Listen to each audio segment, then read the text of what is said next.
Hey guys, welcome back to The Readers. I hope you are having an amazing day. Let's get right into the stories. The first one is an entitled people story. Let me tell you exactly how an entitled neighbor's screaming fit turned into the most satisfying business deal of my life. First, some background about me. I'm a civil engineer who specializes in land development and environmental planning. I've been in the business for 15 years, and I've made good money helping developers navigate complex zoning laws and environmental regulations. My wife and I are comfortable financially, but we're not flashy about it. We drive reliable cars, live in a nice but modest home, and our idea of luxury is high-quality outdoor gear.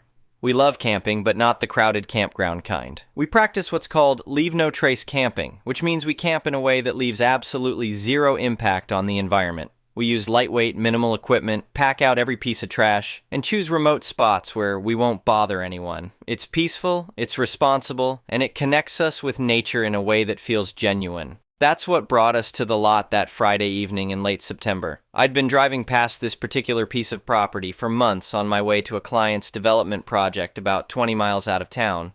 It was a beautiful 12-acre wooded lot that sat right on the edge of an upscale subdivision called something generic like estates or manor. The lot had been for sale for over 2 years, according to the real estate signs that kept getting replaced by different agencies. What caught my attention as an engineer was that the lot was oddly shaped and had some interesting zoning complications. It was zoned for residential use, but the minimum lot size requirements and setback rules made it challenging to develop in the traditional suburban way. The asking price had dropped from $180,000 to $140,000 over the 2 years, which told me the sellers were getting frustrated. The lot backed up to a small creek and had this gorgeous stand of old oak trees right in the center. There was a flat area near the road that would be perfect for camping, and according to the county plat map I'd looked up online, there was a 20-foot easement along the creek that was technically public access for fishing and recreation. My wife and I had been talking about finding a weekend retreat property, and this lot kept nagging at me. The location was perfect, just 45 minutes from our house, but far enough out to feel remote. The price seemed reasonable for the acreage, and my professional eye told me there were development possibilities that other buyers were probably missing. So that Friday we decided to camp on the public easement portion of the property to get a feel for the land. We arrived around 8 p.m. when it was just getting dark. We set up our small canvas tent in the flat area near the trees, well within the public easement and about 50 yards from the actual property line where the subdivision started.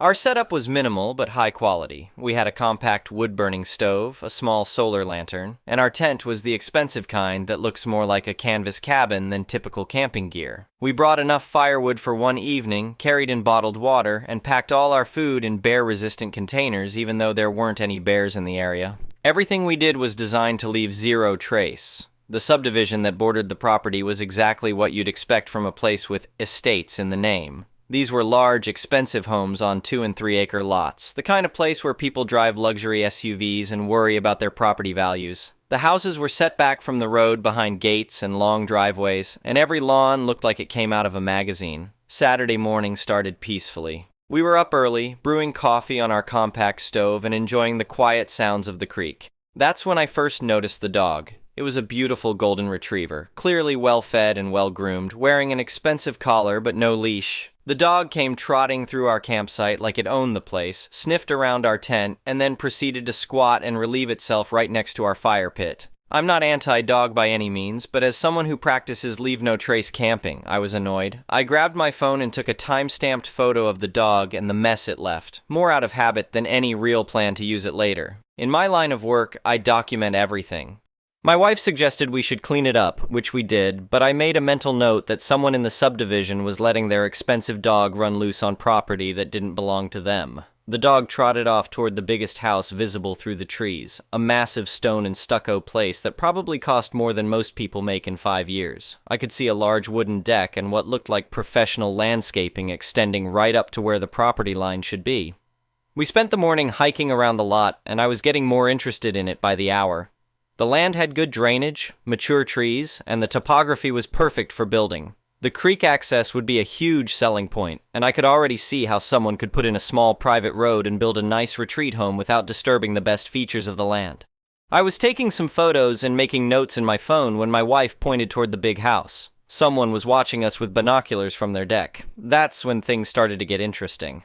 Around 2 in the afternoon, we were sitting by our small camp stove heating up some soup for lunch when I heard someone crashing through the woods toward us. I looked up to see a woman in her 50s marching in our direction, and she did not look happy. She was exactly what you'd picture if someone said wealthy suburban mom having a bad day. Designer workout clothes, expensive sneakers that had clearly never seen dirt before today, and hair that probably cost more to maintain than our monthly grocery budget. She was carrying her phone in one hand and pointing at us with the other. The woman didn't even slow down as she approached our campsite. She just started yelling. She told us that we were trespassing on private property and that she was calling the police to have us arrested. She said we were lowering the property values for the entire neighborhood and that people like us had no business being in this area. I stood up slowly, keeping my voice calm and level. I told her that we were camped on public easement land and that we had every right to be here. I explained that we were practicing leave no trace camping and weren't disturbing anything or anyone. That made her even angrier. She said that easement or not, we were ruining the character of the neighborhood and that she'd lived here for 10 years without having to deal with homeless people camping in her backyard. My wife and I exchanged looks. Homeless people. We were both dressed in high-quality outdoor gear, our equipment was clearly expensive, and we were obviously not homeless. This woman was just angry that people she considered beneath her were visible from her deck. I pulled out my phone and showed her the county plat map I downloaded, pointing out exactly where we were camped and where her property line was. I told her that I was a civil engineer and that I knew exactly where we were and what our rights were. She looked at the map for about 2 seconds and then said that she didn't care what some government website said. This was her neighborhood and we needed to leave immediately. That's when I made what turned out to be a very important comment. I mentioned that I'd noticed this lot had been for sale for quite a while and that I'd actually been considering making an offer on it. The change in her expression was immediate. She went from entitled anger to something that looked like panic, then back to anger, but with a different quality to it. She told me that the lot wasn't suitable for development, and that anyone who bought it would face years of legal challenges from the neighborhood association. She said that they'd already scared off several potential buyers, and that they'd do the same to anyone else who tried to build there. I asked her what authority her neighborhood association had over property that wasn't part of their subdivision, and she couldn't give me a clear answer. She just kept saying that they had ways of making things difficult for people who didn't fit in. Then she made what turned out to be a very expensive mistake. She pulled out her phone and called the police, telling them that there were transients camping on private property and that she felt threatened. While we waited for the police to arrive, she went back to her house but kept watching us from her deck. I used the time to take more photos of our campsite, documenting exactly how we'd set it up and how minimal our impact was. About 30 minutes later, a county sheriff's deputy arrived in his patrol car. He was a middle-aged guy who looked like he'd dealt with this kind of thing before. He walked over to our campsite, looked around, and asked to see some identification. I showed him my driver's license and explained our situation. I showed him the plat map on my phone, explained about the public easement, and pointed out that our campsite was clearly within the legal boundaries. The deputy asked if we'd been drinking or using drugs, if we'd made any noise or caused any disturbances, and if we'd had any other interactions with neighbors. I told him about the dog incident that morning and showed him the photo I'd taken. He looked at the photo and shook his head. Then he told me that he'd gotten 3 calls about us in the last hour, all from the same address, and that the complaints kept getting more dramatic with each call. The woman came down from her house while the deputy was talking to us, and she immediately started telling him that we were trespassing and that she wanted us arrested. The deputy listened politely for about a minute, then told her that we were clearly on public easement land and that camping was allowed as long as we weren't causing problems. She started arguing with him, insisting that the easement didn't give us the right to camp and that we were disturbing the peace. The deputy explained that unless we were being loud, leaving trash, or actually trespassing on private property, there was nothing he could do. That's when she made her second big mistake. She told the deputy that if he wasn't going to arrest us, she'd take care of the problem herself. She said that by tomorrow morning there would be a fence across the entire property line and that we'd never be able to get back there again.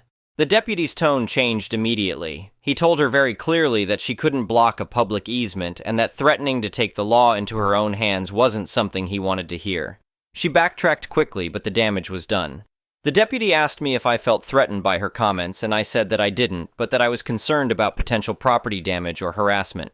After the deputy left, the woman stood at the edge of her property line and stared at us for another 20 minutes. Finally, she went back to her house, but I could see her on her deck making phone calls. My wife and I talked it over that evening while we sat by our small campfire. We both agreed that the woman was clearly used to getting her way through intimidation and that she probably had been treating this lot like her own personal backyard for years. That's when I started thinking seriously about buying the property. I'd been in the land development business long enough to recognize an opportunity when I saw one. This lot was undervalued because of its odd shape and zoning complications, but those same complications would actually work in favor of someone who knew how to navigate them.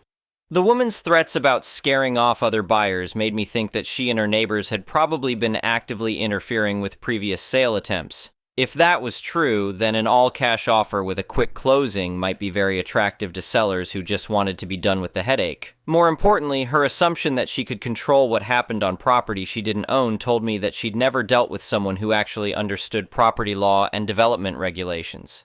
That night, I made some calls to my real estate agent and to the title company I usually worked with. By Sunday morning, I had all the information I needed to make an offer. The property was owned by an elderly couple who had inherited it from family and had been trying to sell it for over 2 years. They'd dropped the price twice and were getting frustrated with potential buyers who kept backing out after making offers. My real estate agent told me that the most recent buyer had withdrawn their offer just 3 weeks earlier, citing concerns about neighborhood opposition and potential legal challenges. That confirmed my suspicion that the woman and her neighbors had been actively sabotaging sales. I spent Sunday morning walking the property boundaries with a GPS unit, taking detailed photos and notes. The lot was even better than I'd thought. The zoning would allow for a single-family residence or agricultural use, and the size and topography were perfect for what I had in mind. I could build a small ranch-style home with outbuildings, maybe add some fencing for livestock or just for privacy, and create exactly the kind of weekend retreat my wife and I had been talking about. But more than that, I could design the development to be completely legal, while making sure that certain neighbors would never again be able to use this property like their own personal backyard. Monday morning, I called my agent and made an offer. Full asking price, all cash, no inspections or contingencies, with a closing date just 10 days out. For sellers who'd been struggling to unload the property for 2 years, it was an offer they couldn't refuse. The offer was accepted that afternoon.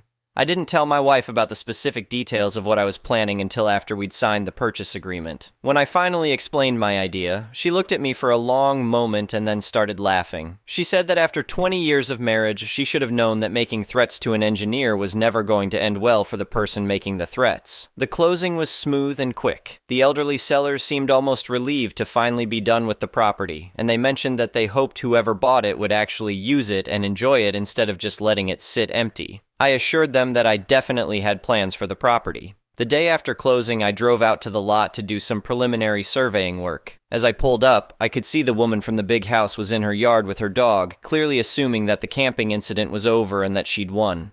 I parked my truck near the property line and started unloading my surveying equipment. It didn't take long before she came walking over, looking confident and slightly smug. She told me that the camping area was closed and that I needed to move along. She said that the property had been purchased by someone who was going to develop it appropriately and that there wouldn't be any more camping allowed. I straightened up from my equipment case and looked at her directly. I told her that she was absolutely right about the property being purchased, and that she was also right that there wouldn't be any more camping in that spot. Then I pulled out the deed and title paperwork and handed it to her. I said that as the new legal owner of this property, I was informing her that she and her dog were currently trespassing and needed to remove themselves immediately. The expression on her face was worth every penny of the $140,000 I'd just spent. She looked at the paperwork, looked back at me, and then looked at the papers again. I could see her brain trying to process what had just happened. She asked me if this was some kind of joke, and I told her that real estate transactions aren't really the kind of thing people joke about. Then she got angry again. She said that I couldn't just buy property to spite her, and that she'd find ways to make my life miserable if I tried to build anything there. I smiled and told her that I wasn't building anything out of spite. I was building something that my wife and I would enjoy, and that it would all be completely legal and properly permitted. I also mentioned that since this was now private property, any future trespassing incidents would be reported to the same sheriff's deputy who'd been so helpful during our camping trip. She stormed back to her house, and I got back to my surveying work. Over the next few weeks, I finalized my plans for the property. I wasn't going to build some massive mansion or anything deliberately ugly, but I was going to make sure that certain boundaries were very clear. My design included a small ranch-style home positioned to take advantage of the best views of the creek and the oak trees, but it also included several other features that would ensure my privacy and make it very clear where my property ended and other people's began. I planned a 6-foot privacy fence along the entire boundary line with the subdivision, complete with professional survey markers every 50 feet. There would be a gravel access road that ran right along the property line to serve a large pole barn for equipment storage. I plan to install motion-activated security lighting along the fence line and security cameras at all corners of the property. The pièce de résistance was a small pond and water feature that I would build in exactly the spot where the golden retriever had been doing its business for who knows how many years. All of this was completely legal under the county zoning regulations, and I made sure every single detail was properly permitted and documented. The permit applications were submitted on a Wednesday. By Friday, I got a call from the county planning office saying that there had been several phone calls from neighbors objecting to my plans. I went down to the planning office and met with the senior planner, a woman I'd worked with on several projects over the years. She told me that they'd received multiple calls claiming that my proposed buildings would be too close to property lines, that my access road would create drainage problems, and that the planned fence was somehow illegal. I had brought copies of all my survey work, soil testing results, and engineering drawings. We went through every detail of the plans together, and she confirmed that everything was not only legal but actually exceeded county requirements in several areas. She also mentioned that one of the callers had suggested that I wasn't a legitimate developer and that my permits should be investigated for fraud. I showed her my professional engineering license and my business registration, and we both had a good laugh about that one. The permits were approved the following Monday. Construction started 2 weeks later. I hired a local contractor who specialized in residential and agricultural buildings, and I made sure he understood that everything needed to be done exactly to specifications and that all work needed to be completed during normal business hours in full compliance with county noise ordinances. I also made sure he understood that there would probably be complaints from neighbors and that he should document everything carefully. The fun started on the first day of construction. The contractor arrived at 7 a.m. to begin marking out the building sites and access road. By 7:30, there was a woman standing at the property line taking pictures and yelling questions at the construction crew. By 9 a.m., the county code enforcement officer was on site responding to a complaint about unpermitted construction work. I happened to be there that morning reviewing the site plan with my contractor. I showed the code enforcement officer my permits, the approved site plan, and the survey markers showing that all work was taking place entirely within my property boundaries. The code enforcement officer was a guy I'd worked with before on other projects. He looked at the permits, looked at the work that was being done, and told me that everything looked fine, but that I should expect more complaints. He was right. Over the next 3 months of construction, there were visits from code enforcement, the county health department, the fire marshal, and even the EPA based on complaints that I was violating wetland regulations near the creek. Every single complaint was investigated and found to be baseless. The most ridiculous was a complaint that my planned fence was somehow blocking the neighbor's view of the creek and that this violated her property rights. The county explained to her that people don't have a right to views across other people's property. Another complaint claimed that my access road would create drainage problems that would flood her basement. A county engineer came out and confirmed that my road actually improved drainage by replacing an area that had been eroding due to the neighbor's dog traffic. The construction proceeded without any real problems, but it was clear that someone was watching every detail and trying to find any possible violation they could report. That someone was definitely the woman from the big house.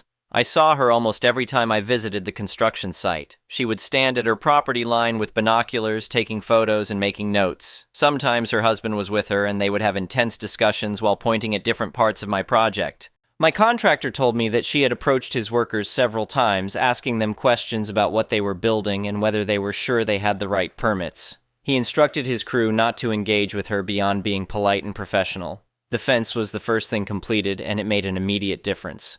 The professional survey markers and the 6-foot privacy fence made it very clear exactly where my property began and ended. More importantly, it meant that the golden retriever could no longer roam freely onto my land. I started noticing the dog being walked on a leash after the fence went up, and it was always the woman walking it. The dog would strain toward my fence and whine, clearly confused about why its favorite bathroom spot was suddenly off limits. The access road was completed next, and it happened to run right along the property line where the neighbor's backyard had previously extended informally onto my land. The road was completely legal and necessary for access to my planned outbuildings, but it also meant that heavy trucks would be driving past the neighbor's deck several times a day during construction. I made sure my contractor scheduled all deliveries and heavy equipment moves during normal business hours, but there's nothing quiet about a concrete truck or a bulldozer. The foundation work for the main house began in November, and that's when the neighbor made her biggest mistake yet. I was on site one morning when the concrete truck arrived to pour the foundation.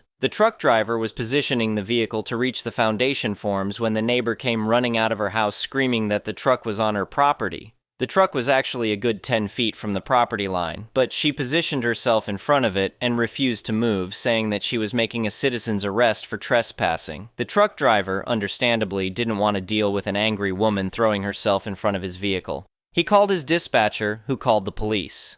By the time the sheriff's deputy arrived, the neighbor had called 3 more trucks to report that construction vehicles were destroying her landscaping, and that I was operating without permits. The same deputy who had dealt with our camping incident 6 months earlier took one look at the situation and sighed deeply. He asked to see my permits, which I had in my truck. He looked at the survey stakes showing the property line. He measured the distance from the concrete truck to the property line. Then he asked the neighbor to explain exactly how the truck was trespassing when it was clearly on my property. She said that the truck's presence was disturbing her quiet enjoyment of her property and that I was deliberately harassing her by scheduling construction work.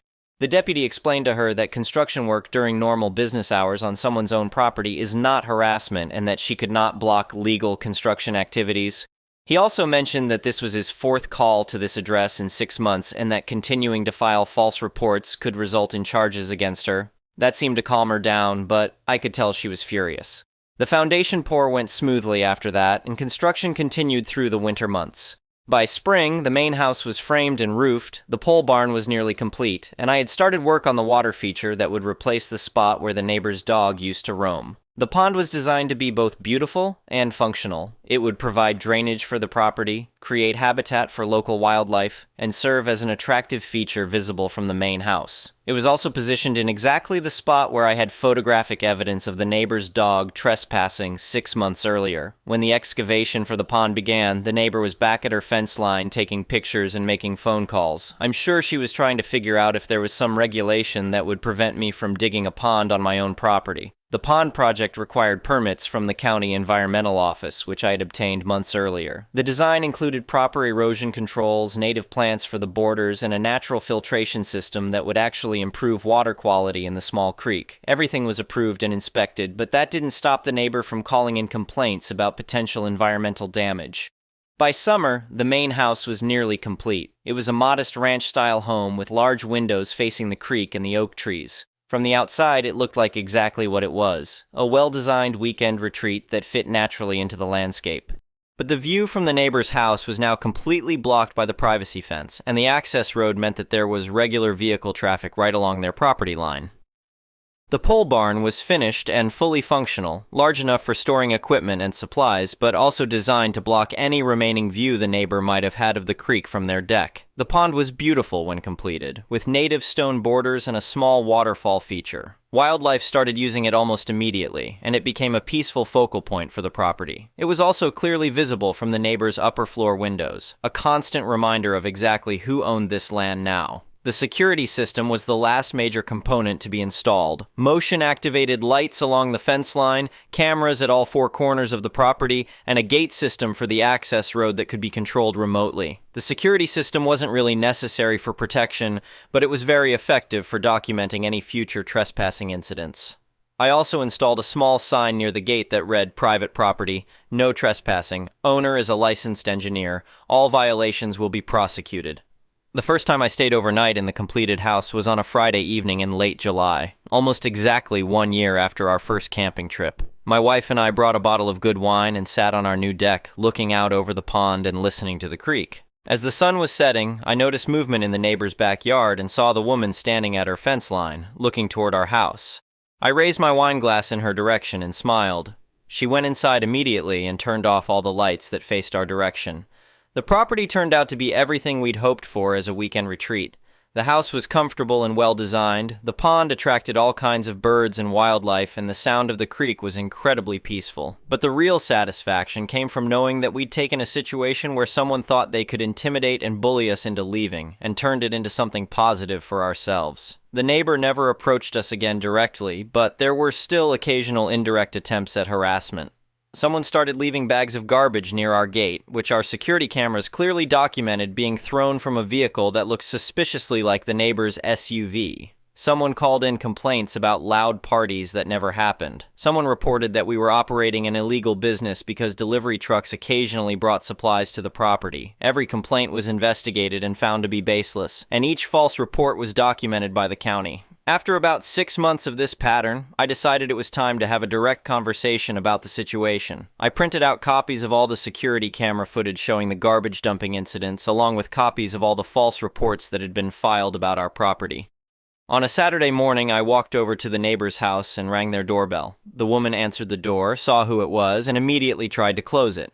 I held up the folder of documentation and asked if she'd prefer to discuss this privately, or if she'd rather I file harassment charges with the sheriff's department. She opened the door. I spread out the security camera photos on her kitchen table, showing clear images of someone throwing garbage bags from a vehicle that matched her SUV. I also showed her the timeline of false reports that had been made about our property, and pointed out that the pattern was clearly documented by county officials. I told her very directly that the harassment needed to stop immediately, and that any future incidents would result in formal charges being filed. I also mentioned that as a licensed engineer with experience in property development, I was well aware of what constitutes legal harassment and that I had been documenting everything carefully. Her husband was there during this conversation, and I could see him getting increasingly uncomfortable as he realized how serious the situation had become. He started asking his wife questions about what she'd been doing, and it became clear that he hadn't known about all of her activities. By the end of the conversation, both of them understood that I wasn't someone they could intimidate or drive away, and that continuing to harass us would result in serious legal consequences. The harassment stopped immediately after that conversation, but the story doesn't end there. About 18 months after we completed construction on the house, I got a call from a commercial real estate developer who was interested in purchasing the property.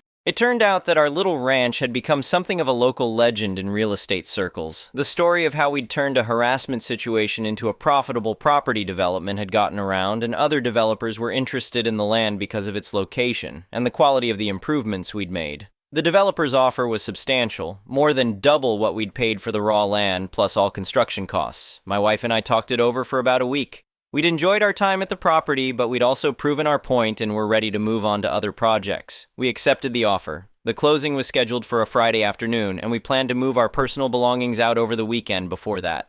On Thursday evening, we were at the house packing up our things when I noticed the neighbor standing at her fence line again, watching our activities. I walked over to the fence and told her that we were selling the property and moving on. She asked me what the new owners were planning to do with the land. I told her that I wasn't sure, but that the buyers were commercial developers who specialized in small-scale residential communities. The expression on her face told me that she understood what that might mean for her quiet little neighborhood.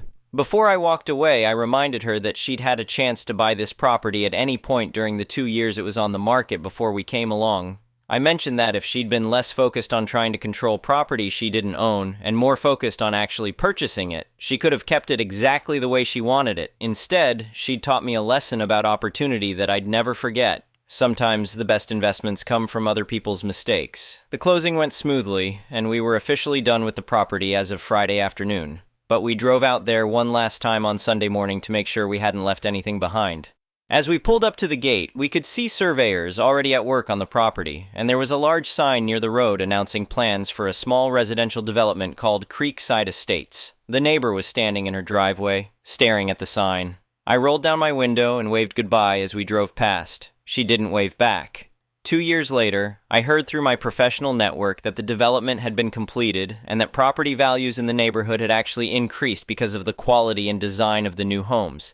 I also heard that the original neighbor had put her house on the market and moved away, apparently unable to cope with having new neighbors who weren't intimidated by her tactics. The property that we paid $140,000 for and spent another $200,000 developing sold for $680,000. But the money was never really the point. The point was that entitlement doesn't buy land, but patience, knowledge, and the willingness to follow through on your plans do. Some people think they can control the world around them through intimidation and harassment. Other people understand that real control comes from actually owning the things you want to control. I learned that lesson perfectly from a woman who screamed at us for camping on public land and threatened to put up a fence to keep us out. She was right about the fence, by the way. There is a fence there now. It just doesn't belong to her. The next one is a malicious compliance story. I just got home from this experience and I wanted to share. As a hobby, I have taken to trading card games, Pokemon, and Magic the Gathering to be specific. I'm not collecting sealed products, but rather I'm usually buying bulk so that I can make multiple decks and play with my family. This is important because I am often making huge bulk orders that consist of 50 cards or more. There are a few shops near me, and I am fortunate enough to be close to about 5 hobby shops that sell Pokemon and Magic singles. I managed to drag my family into the Pokemon TCG hobby roughly a year ago. Since then, the process of making an order was to select from their online stock and check out with the cart. At this time, you are given 2 options: pay in advance for your order or pay in the store. Paying in advance, while very sensible, has often led to cards being paid for that they did not have in stock. As in, it was mistakenly labeled as in stock, but actually was not. This would then result in a refund system that would take 2-3 days to complete. The issue is that it was super inconvenient when I had to wait for 2-3 days to recoup the money. I personally experienced a transaction of a $10 card that needed to be refunded. So I spoke to one of the staff and they told me, when you have big orders, it's perfectly fine to call ahead of time and we can pick the order when we have time. In fact, as long as you don't abuse this process, it works out for everyone. That staff member is awesome, and so for a year, that's exactly what I did. This process accomplishes 3 things. 1, I am not paying for a product that couldn't be fulfilled. 2, I would reduce my time waiting because I called ahead of time by 4 to 5 hours. 3, the staff members would have plenty of time to grab the order. I never abused this process and always came through when I said I would come through. Now, this wouldn't be malicious compliance if not for the next part.